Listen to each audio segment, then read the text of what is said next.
എടി ഈ കൊതുകിനെ ഒറ്റയടിക്ക് കൊല്ലാതെ ഒരു കൊതുതിരി കത്തിച്ച് വെച്ച് ഇഞ്ചിഞ്ചായിട്ടാൻ കൊല്ല്. അയ്യോ ചേട്ടാ, ഞാൻ കൊതുകിനെ അടിച്ച് കൊന്നേന്നും അല്ല. നാളെ നമ്മുടെ വാട്സാപ്പ് ഗ്രൂപ്പിന്റെ കൈകൊട്ടിക്കളി മത്സരമല്ലേ, ഞാൻ പ്രാക്ടീസ് ചെയ്തതാ വിത്ത് കോസ്റ്റ്യൂം. അറിയാവോ? അറിയാമോന്നാ? കൊച്ചിയിൽ ജീവിക്കുന്ന എന്റെ അടുത്ത്. എന്തോലും കാണീര്. പിന്നെ നിന്റെ അച്ഛൻ്റെ ഞാനൊരു 2000 രൂപ മേടിച്ചായിരുന്നേ. കഷ്ടമായി പോയി മനുഷ്യ. എന്റെ കൈ പിടിച്ച് നിങ്ങളെ കയ്യിൽ വച്ച് തന്നേന് അച്ഛന് നിങ്ങൾ അങ്ങോട്ട് പൈസ കൊടുക്കണം. അപകടം ഉണ്ടാക്കിയവന്റെ അല്ല കാശ് കൊടുക്കണ്ട, അപകടം പറ്റിയവനാ കാശ്. ഓഹോ, നിങ്ങളോട് പിണങ്ങി ഞാൻ വീട്ടിൽ ചെന്ന് നിൽക്കുമ്പോഴേ എന്റെ അച്ഛനാ സമാധാനിപ്പിച്ചാണ് ഇങ്ങോട്ട് തിരിച്ചു വിടുന്നത്. അത് ഞാൻ അറിഞ്ഞില്ലായിരുന്നല്ലോ. അത് അറിഞ്ഞിരുന്ന 2000 മേടിച്ചാമത്തെ കൈയോടെ ഞാൻ തല്ലി ഓടിച്ചത്. കഴിഞ്ഞ നമ്മുടെ വെഡിങ് ആനിവേഴ്സറി നിങ്ങൾ ആഘോഷമാക്കാതെ നിങ്ങൾ മറന്നപ്പോഴേ ഞാൻ വിചാരിച്ചു ഇതൊക്കെ സംഭവിക്കുമെന്ന്. ദുരന്തങ്ങളൊന്നും ഞാൻ ഓർക്കാറുമില്ല, അതൊട്ട് ഞാനൊട്ട് ആഘോഷിക്കാറുമില്ല. എന്റെ അടുത്തായിരുന്നു തല്ലു പിടിക്കാൻ മാത്രം കൊള്ളാം. മോന്റെ സ്കൂളിൽ നിന്ന് സാറ് വിളിച്ചിരുന്നു, അങ്ങോട്ടൊന്ന് ചെല്ല്. എന്തോത്തിന്? എവിടെന്നോ ഒരു വൃത്തികെട്ട ചിത്രമുള്ള ബുക്ക് കിട്ടിയെന്നോ അവൻ കൊണ്ട് സ്കൂളിൽ പോയെന്നോ സാറ് പിടിച്ചെന്നോ എനിക്കറിഞ്ഞൂടേ. നിന്നോട് ഞാൻ പലപ്പോഴും പറഞ്ഞിട്ടുണ്ട് എന്റെ അലമാര തുറന്നിടരുതെന്ന്. അപ്പൊ സാറിന്റെ ആയിരുന്നാ? പോയി വാങ്ങിച്ചോണ്ടോ മനുഷ്യ. മോശമല്ലോടി, സാറിന്റെ കിട്ടിയല്ലോ ഉള്ളൂ, 2 ദിവസം കഴിഞ്ഞിട്ട് മേടിക്കാം. അയ്യോ, അതെങ്ങനാ? സ്കൂളിന്റെ വരാന്ത കണ്ടിട്ടുള്ളവനാണെങ്കിലല്ലേ ഇതൊക്കെ പറഞ്ഞിട്ട് കാര്യമുള്ളൂ. പിന്നെ നിന്റെ അച്ഛനാണോ എന്റെ ഓട്ടെല്ലാം സ്കൂളിൽ പോയി ചെയ്തോണ്ടിരുന്നേ? ദേണ്ട കെട്ടുകമ്പി വിളിക്കുന്നു. കെട്ടുകമ്പിയാ? അമ്പി മനുഷ്യ. ഹലോ, പറയേച്ചി. പറയാനാ? അയ്യോ, പറയാനല്ലേ ചേച്ചി. ചേച്ചി എന്നെ വിളിച്ചെന്തിനാണെന്ന് പറയാൻ. അയ്യോ, അതൊക്കെ സെറ്റല്ലേ. അതെ, നിങ്ങൾ നാളത്തേക്ക് ഒരു ഓട്ടം തുള്ളൽ ബുക്ക് ചെയ്തിട്ടിരുന്നില്ലേ? അത് നാളെ നടന്നില്ല എന്നുണ്ടെങ്കിൽ ഇവിടെ വന്ന് പ്രശ്നം ഉണ്ടാക്കുമെന്ന് അവര് പറയുന്നത്. നിങ്ങളുടെ ഈ തമ്മിത്തല്ലി ഗ്രൂപ്പിന്റെ തമ്മിത്തല്ലിയല്ല, നമ്മൾ തമ്മിൽ അതിനകത്ത് നടക്കുന്നതാ. തമ്മിത്തല്ല അതിനകത്ത് നടക്കുന്നത്, അതുകൊണ്ടങ്ങ് പറഞ്ഞെന്നുള്ളതേ ഉള്ളൂ. അല്ല, ഈ പരിപാടിയുടെ ഒക്കെ ഈ ജുമാൻജി ആരാ? ജുമാൻജിയാ? മറ്റേ കാശ് സൂക്ഷിക്കുന്ന ആളെ. അത് ഖജാൻജി. അതൊരു മീനല്ലയോ? അത് കാളാഞ്ചി. എന്തായാലും നാട്ടുകാരിഞ്ചി. എന്തോ? അല്ല, എന്തിനു നാട്ടുകാരെ കൊണ്ട് ഇങ്ങനെ പറയിപ്പിക്കുന്നതെന്ന്?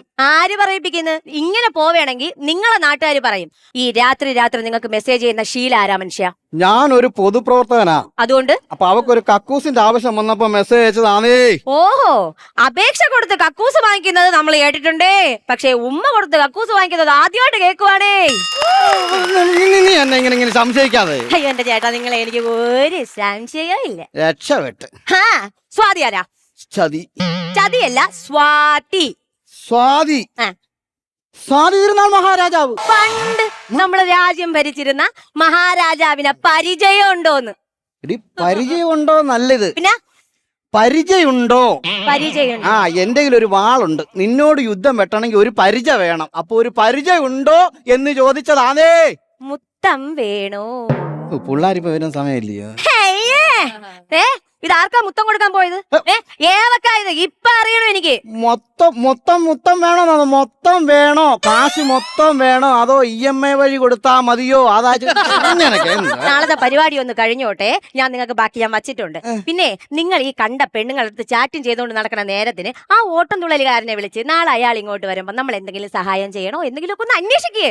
ഈ ഓട്ടം തുള്ളൽ ഞാൻ ബുക്ക് ചെയ്തിട്ടുണ്ടെങ്കിൽ ഞാനും എന്റെ കൂട്ടുകാരൻ ഓമനക്കുട്ടനും കൂടെ ഈ ഓട്ടം തുള്ളൽ ഇവരെ അടിച്ച് പൊളിക്കും. ഓമനക്കുട്ടന്റെ കാര്യം ഓക്കെ, പക്ഷേ നിങ്ങൾ എന്ത് പുണ്ണാക്കറിയാ മനുഷ്യ? 20 കൊല്ലം ഓട്ടം തുള്ളലായിട്ട് ബന്ധമുള്ളവനാ ഞാൻ. ഓട്ടം തുള്ളൽ എഴുതി ആരാണെന്ന് അറിയാമോ? കലക്കത്ത് M.N. നമ്പ്യാർ. കുഞ്ചൻ നമ്പ്യാർ. ഇത്രയും വലിയൊരു കലാരൂപം കണ്ടുപിടിച്ച മനുഷ്യനെ കുഞ്ഞൻ നമ്പ്യാർ എന്ന് പറയുന്നത് ശരിയാണോ? മഹാനമ്പ്യാർ. അത് ഞാൻ ഷോട്ട് ചെയ്ത M.N. നമ്പ്യാർ.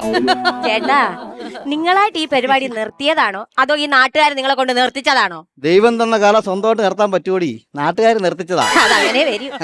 ഞാനും ഓമനക്കുട്ടും കൊണ്ടേ കല്യാണ സൗന്ദര്യം കഥ പറഞ്ഞുകൊണ്ടിരിക്കുന്ന സമയത്ത് നോക്കടാ നമ്മുടെ മാർഗേ കിടക്കുന്നു മർക്കടാ നീ ഒന്ന് മാറിക്കിടാശടാ എന്നും പറഞ്ഞ് വിരല് ചൂണ്ടിയതും സ്ഥല വെസയുടെ മുഖത്ത്. എന്നിട്ടെന്താ ഓമനക്കുട്ടന്റെ കല്യാണ സൗന്ദര്യം എസയെ ചവിട്ടി അങ്ങ് ഓടിച്ച്. അതിനാ ഓമനക്കുട്ടനെ ഞാൻ കാണുന്നത് OLX-ലാ. അയാളെ എവിടെ വേണോ കണ്ടോട്ടെ, പക്ഷെ നാളെ 5 മണി എന്നുണ്ടെങ്കിൽ അയാളതെ ഇവിടെ കണ്ടിരിക്കണം. നിനക്കിപ്പോ സംശയമാണ്. ഞാൻ എന്നാ ഓമനക്കുട്ടനെ ഒന്ന് വിളിച്ചേക്കാം, ഇനി അതങ്ങ് തീരുമല്ലോ. ഹലോ ഓമനക്കുട്ടാ. ഓമനക്കുട്ട കമ്മിറ്റിക്കാരാണ്. ഓമനക്കുട്ടനൊന്ന് കൊടുക്കാവോ? കയ്യെ കൊടുക്കാൻ പറഞ്ഞില്ല, കൈ തല്ലി ഓടിച്ചിട്ടേക്കോ. എന്റെ ദൈവമേ, ജീവനുണ്ടോ? ഓ താങ്ക് യു. പിന്നെ നിങ്ങളുടെ ഈ കൈകൊട്ടിക്കളി ഉണ്ടല്ലോ, അത് കഴിഞ്ഞിട്ട് വേറെ എന്തൊക്കെയാ പരിപാടികളെ? ഓട്ടം തുള്ളല്, അത് വിട്, അത് നടക്കത്തില്ല. മനുഷ്യ പോക്കത്തിനെ പറഞ്ഞോണ്ടല്ലോ. ഇടി ഓമനക്കുട്ടൻ ഇന്നലെ പരിപാടി കഴിഞ്ഞപ്പോ ഓടാൻ പറ്റിയില്ല. നാട്ടുകാർ കയ്യും കാലം തല്ലി ഓടിച്ചിട്ടേക്കുവാണ്. അയാൾ ഓടിയാലും കൊള്ളാം, ചാടിയാലും കൊള്ളാം. നാളെ അയാൾ ഇവിടെ എത്തിയില്ലെങ്കിൽ പ്ലാൻ അത്രയും പൊളിയും. എന്ത് ചെയ്യും ഇപ്പൊ നടക്കണമെന്നുണ്ടെങ്കിൽ ഒരു രക്ഷയേ ഉള്ളു. 2 3 മണ്ടികൾ ചേർന്ന് മണ്ട പോയി ഒരു ഗ്രൂപ്പ് ഉണ്ടാക്കി. എന്തോന്ന് ഏട്ടാ ഇത്? ഓട്ടം തുള്ളല്. ഇതാ ഇപ്പൊ ശരിയായില്ലേ? എന്റെ പൊന്നു ഏട്ടാ, നിങ്ങളാണ് ഈ ഓട്ടം തുള്ളൽ കളിക്കണമെങ്കിൽ ആ സുധ ചേച്ചി എന്നെ കൊന്നുകളയും. എന്നാ ഞാൻ ഉറപ്പായിട്ടും കളിക്കും. മനുഷ്യോ, ഒരു നാൾ രാത്രി സുധയുടെ വീട്ടിൽ അത്തും പതുങ്ങിയും കള്ളൻ കേറി. CCTV-യിൽ കള്ളനെ പൊക്കി. കള്ളനിട്ട് സുധയുടെ ബ്ലൗസോ, സുധയോ ഇട്ടത് കള്ളന്റെ ബനിയൻ. താമസിക്കാതെ കിട്ടിക്കോ. നാരായണിയും ജയയും കൂടി ചേട്ടാ, ഭൂഷണത്തിൻ. ചേട്ടാ നിർത്ത്. എന്താ പണി? ദേ നമ്മുടെ ഗ്രൂപ്പിലൊരു മെസ്സേജ്. നമ്മുടെ അഡ്മിൻ ശോഭയില്ലേ, ശോഭയും രമേശും തമ്മിൽ ഒളിച്ചോടി പോയെന്ന്. അതുകൊണ്ട് നിങ്ങൾക്ക് ഓട്ടം തുള്ളലും കളിക്കേണ്ടി വരൂല, എന്റെ കൈകൊട്ടി കളിയും നടക്കൂല. ഇപ്പോഴാടി ആ ഗ്രൂപ്പ് ശരിക്കും തമ്മിലായത്. എനിക്ക് അതല്ല ഏട്ടാ വിഷമം. ഞാൻ ഇത്രയും പ്രാക്ടീസ് ഒക്കെ ചെയ്തിട്ടേ എന്റെ നല്ല ഒരു അവസരമല്ലേ അവൾ ഇല്ലാതാക്കി കളഞ്ഞത്. അതിന് നീ വിഷമിക്കണ്ട. നാളെ വാവല്ലയോ, അപ്പൂപ്പന് ബലിയിടുമ്പോ എന്തായാലും നീ കൈയടിക്കും. ആ കൂട്ടം നീ ഒരു കളിയൂടം കളിച്ചു. അപ്പൂപ്പനൊരു ഹരം, നിനക്കൊരു അവസരം. ചേട്ടാ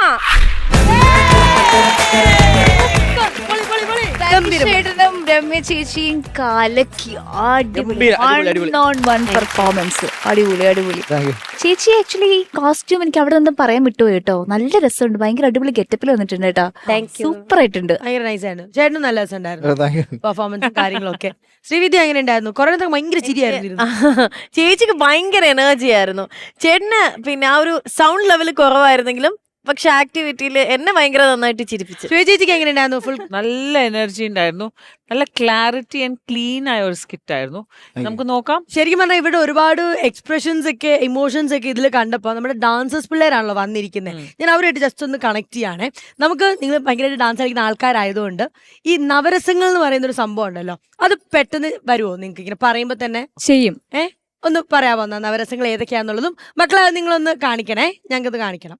ശൃംഗാരം, വീരം,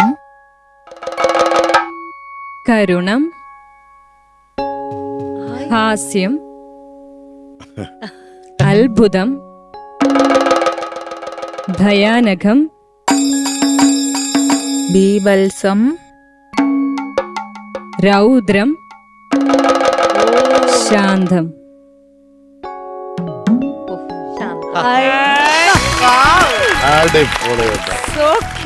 ഇത്രയും കാലം പറഞ്ഞിട്ടുള്ള ഏറ്റവും നല്ലൊരു ഐഡിയ ഇതായിരുന്നു എന്ന് എനിക്കിപ്പോ തോന്നുന്നു. ഭയങ്കര രസമുണ്ടായിരുന്നു കാണാൻ. സ്പെഷ്യലി അവരുടെ ആ കോസ്റ്റ്യൂമും ആ ഒരു എക്സ്പ്രഷൻസ് ഇമോഷൻസ് എല്ലാം കൂടെ ഭയങ്കരമായിട്ട് ബ്ലെൻഡ് ചെയ്തു. അപ്പൊ ഞങ്ങൾക്ക് വേണ്ടിട്ട് നിങ്ങളും ചെയ്യോ? ഞങ്ങൾ പറയാം, നിങ്ങളെ ചെയ്താൽ മതി. അതെ, നിങ്ങൾ ചേച്ചിയും ഞാനും ഞങ്ങൾ 3 പേരോട് ഒരുമിച്ച് ചെയ്യാവേ. പറഞ്ഞോ. ബീഭത്സം, 1 2 3.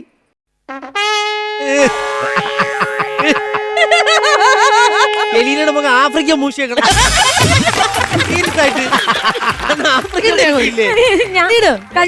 നോക്കട്ടെ. ഞങ്ങളേത് കണ്ടിട്ട് എക്സ്പ്രഷൻ ഇട്ടോ അവിടെ കാണിച്ചേ. ഇല്ല, സത്യമായിട്ട് എനിക്ക് അറിഞ്ഞൂടാ. ആ ശരി, എന്നാ അവർക്ക് കൊടുക്കരുത്. ഡയാന ചേച്ചിക്ക് ശൃംഗാരം. അതെ, എളുപ്പമുള്ള അവിടെ കൊടുത്തിട്ട് നമുക്ക് വളപ്പ്. അടുത്ത ആർക്കാ? ശ്രീവിദ്യ ചേച്ചിക്ക് രൗദ്രം. രാഹുലിന്റെ അമ്മയും അച്ഛനെയും കണ്ടു.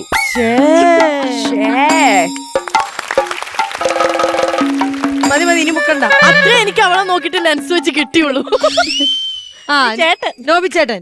നോബി ചേട്ടാ കരുണം.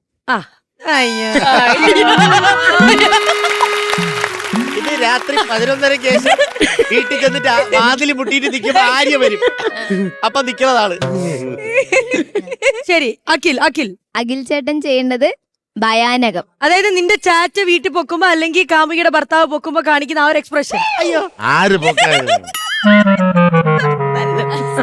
ഇനി എക്സ്പ്രഷൻ കാണണമെങ്കിൽ ഞാൻ പറയാം, ശ്വേത ചേച്ചിക്ക് അങ്ങ് കൊടുക്ക. ഹാസ്യം തരം.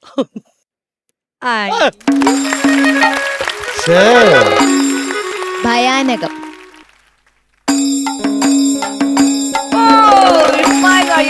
അടിപൊളി. മക്കളെ ഏറ്റവും അടിപൊളി ആരുടെ ആയിരുന്നു? ശ്വേത ചേച്ചിന്റെ. നവരസങ്ങളൊക്കെ അങ്ങനെ കഴിഞ്ഞിരിക്കുകയാണ്. ഇനി രസമുള്ള മറ്റൊരു കാര്യം പറയട്ടെ. ബാറ്ററി നമുക്ക് എത്രത്തോളം ചാർജ് ചെയ്തു എന്നുള്ളത് അറിയണ്ടേ? പൈസ വേണ്ടേ? ദേ ഇവിടെ ഇപ്പൊ നവരസങ്ങളൊക്കെ വരുന്നുണ്ടോ? അങ്ങനെയാണെങ്കിൽ ചേച്ചി നമുക്ക് ബാറ്ററിയിൽ എത്രയാണ് ചാർജ് കയറിയിരിക്കുന്നത് എന്നുള്ളത് നോക്കാം. Let's see.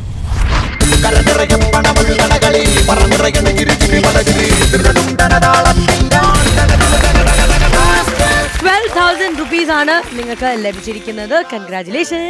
ആൻഡ് ചേച്ചി ട്രാൻസ്ഫർ ചെയ്യാവോ? യെസ്.